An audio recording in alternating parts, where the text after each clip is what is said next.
Hi friends, welcome to Ivy's Fortress. I'm back with Mrs. Piggly Wiggly chapter 6. So we read chapters 1 through 5 already. And this book is also a book from my Mid-Continent Public Library that me and my daughter checked out on our last visit. And it's by Betty Macdonald. Sorry, my dogs are being a little rowdy. So without further ado, let's get into chapter 6. Super intrigued, which is basically interested or invested into this chapter to read about what it is. Chapter 6, the never want to go to bedder's cure. Now my daughter needs one of these cures because let me tell you, she never wants to go to bed. So let's figure out what it is. Hopefully it's not too intense like the last few. Chapter 6, the never want to go to bedder's cure. Each evening, as the clock struck 8, Mrs. Gray called Bobby and Larry and Susan. She said, "Come, children, 8 o'clock and time for bed." She tried to make her voice sound cheerful and gay, but actually she felt like groaning because she knew what was coming. First, Susan. "Oh, we don't want to go to bed now. Please let us stay up a little while longer. Please, Mother, please." Then Bobby. "We are the only ones in the whole neighborhood who have to go to bed at 8 o'clock. Then Larry. "Mother, nobody, not anybody at all, goes to bed at 8 o'clock. Then Susan again. "But Mother, we have only just started this game." Then Bobby. "Please let us finish this game, please." Then Larry. "Just one more turn, Mother. It's my turn, Mother, and I haven't won a game this evening, please." Miss Gray said, "Now, Bobby, Larry, and Susan, you know that if you want to grow up into fine young men and women, you must have plenty of sleep. I'm sure they teach you that in school." "We don't want to grow up. We just want to finish this game," Bobby wailed.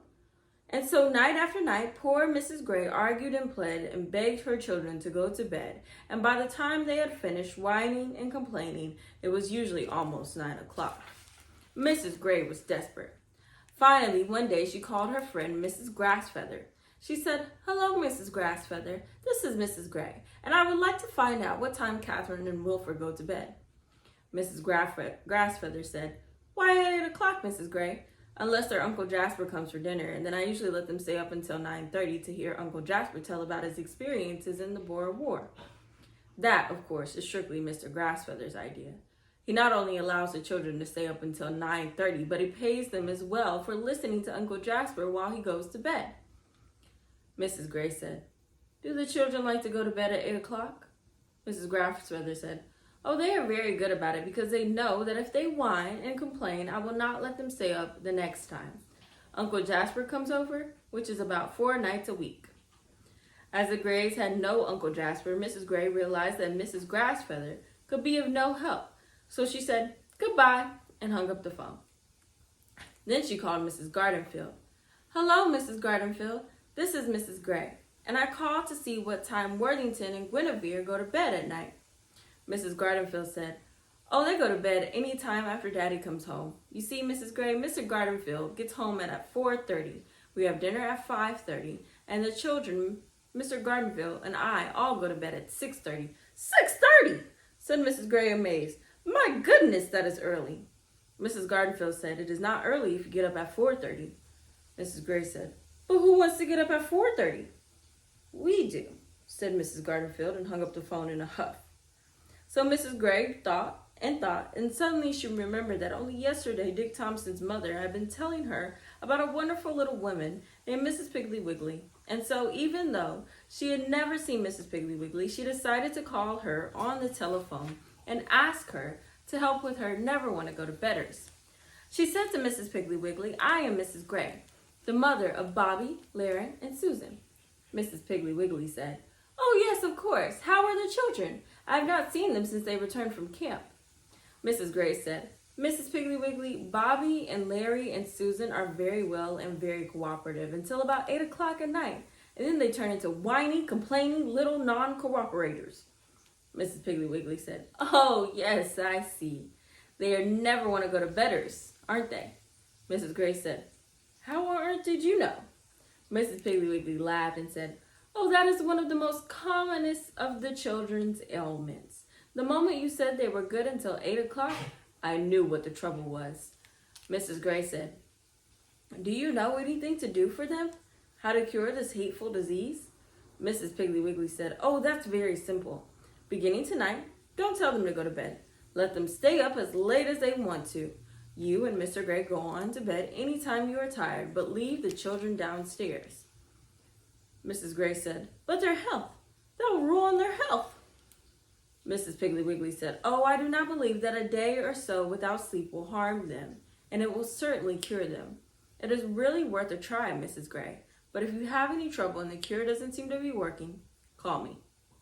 Mrs. Gray said, oh, thank you so much, Mrs. Piggly Wiggly. I will let you know tomorrow how we are getting along. That night at 8 o'clock, the clock struck, and Mrs. Gray continued to mend socks and said nothing about bed, and Mr. Gray changed the radio, and Bobby and Larry and Susan played Parcheesi. At 9 o'clock, the clock struck again, and Mrs. Gray put down the socks and took up a woman's magazine. Mr. Gray changed the radio, and Bobby and Larry and Susan continued to play Parcheesi. When 10 o'clock struck, Mrs. Gray yawned and put down the magazine. Mr. Gray snapped off the radio, and Larry and Susan and Bobby began another game of Parcheesi. At 10:30, Mr. and Mrs. Gray went upstairs to bed and left the children playing Parcheesi. At 12 o'clock, Mrs. Gray awoke, and at the first thought that there were burglars in the house, then she remembered the never want to go to bedders, so she tiptoed down the stairs, and there were Bobby and Larry and Susan playing Parcheesi on the living room rug. The next morning, the children slept until 11:30. About 9 o'clock, Dick Thompson's mother stopped by to take them to the beach, but Mrs. Gray told her that they were still asleep. When the children finally got up, they were cross and quarrelsome. When their mother told them about Mrs. Thompson inviting them to the beach, they said, why didn't she wait for us? Why didn't you wake us up?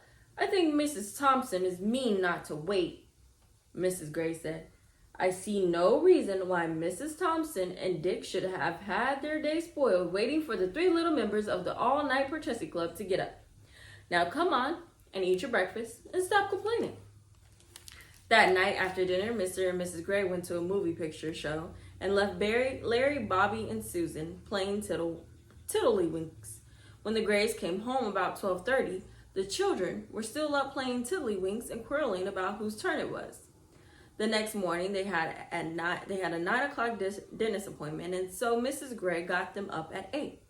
Susan was so sleepy she could not eat her bush, and Larry yawned so much he choked on his egg, and he had to be turned upside down and shaken by his legs. Bobby just sat up and rubbed his eyes. Bobby went to sleep in the car on the way to the dentist. Susan went to sleep in the dentist's waiting room, and Larry slept all the way home. That night, after their parents had gone to bed, Larry said, why do we have to stay in the house for all the time? Let's go outside and play. So they went outside and put on their roller skates and began skating up and down on the dark streets. Mrs. Milgram, who lived on the corner, came out on her front porch in her bathroom and yelled, for heaven's sakes, don't you children know that it is almost midnight? What on earth are you doing up at this hour? Larry said, we don't have to go to bed anymore. We stay up late every night. Mrs. Milgram said, well, stay up at someplace else and be quiet. She went into the house and slammed the door. So the children took off their skates and tiptoed back to the house. They got out their Parcheesi board, but Susan said it was her turn for the pinks, and Larry said, I happen to beg your pardon, but it is my turn. Susan said, you had the pinks yesterday, and Bobby had them the day before, and it's my turn tonight. And she began to cry.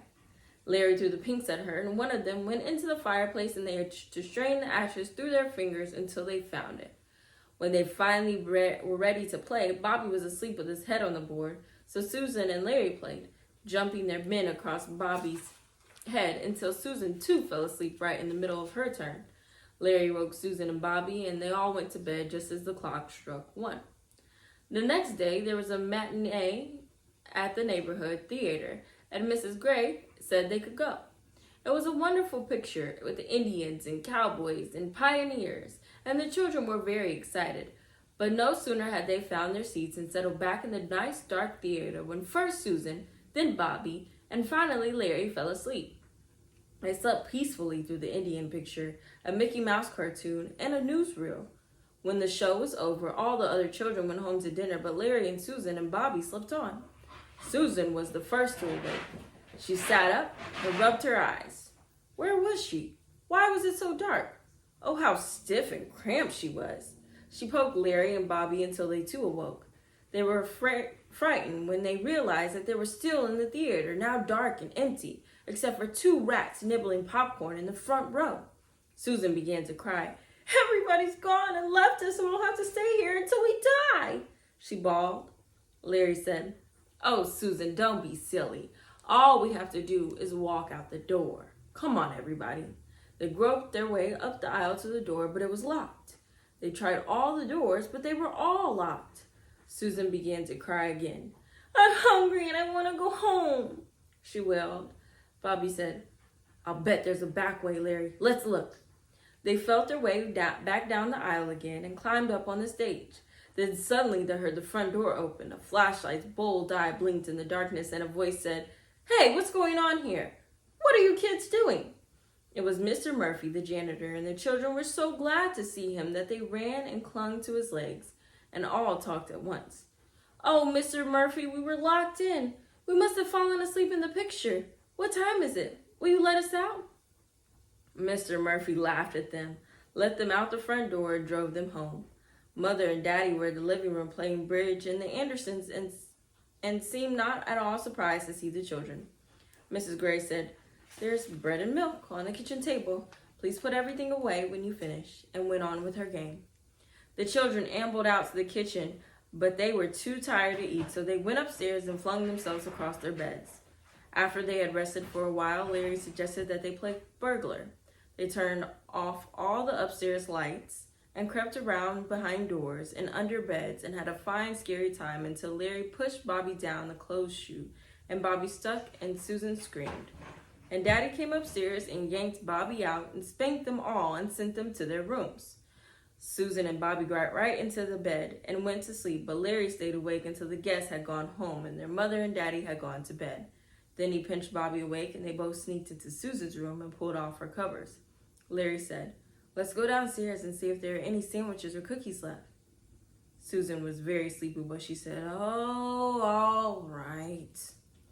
They ate about 10 little sandwiches, a small dish of salt and nuts, 2 little dishes of candy, some olives and pickles, and some chocolate marshmallow cake. They felt very lively after that, so they sat down at the bridge table and began playing slapjack. When they finished the last game, the birds were singing, and they heard the thump of the morning paper on the porch. They scurried up to bed quickly. The next day was Patsy's birthday. It was a wonderful party with a fish pond and a magician who did tricks and games and balloons and prizes for every child. But Larry and Bobby and Susan did not enjoy it at all. Susan had such big black circles under her eyes that Patsy's mother thought she was sick and would not let her have any refreshments. Bobby was so sleepy he fell asleep just as the magician pulled a rabbit from under his chair, and the magician thought Bobby was so rude he gave the rabbit to Hubert Prentice. Larry fell asleep right at the table. He laid his cheek in his ice cream, closed his eyes, and dreamed he was in the North Pole. Patsy's mother called all the others to look at him, and he awoke very embarrassed. That night, when 8 o'clock came, Mr. and Mrs. Gray were working on the budget and not saying much, and Susan and Larry and Bobby were sitting on the davenport pinching each other to keep awake.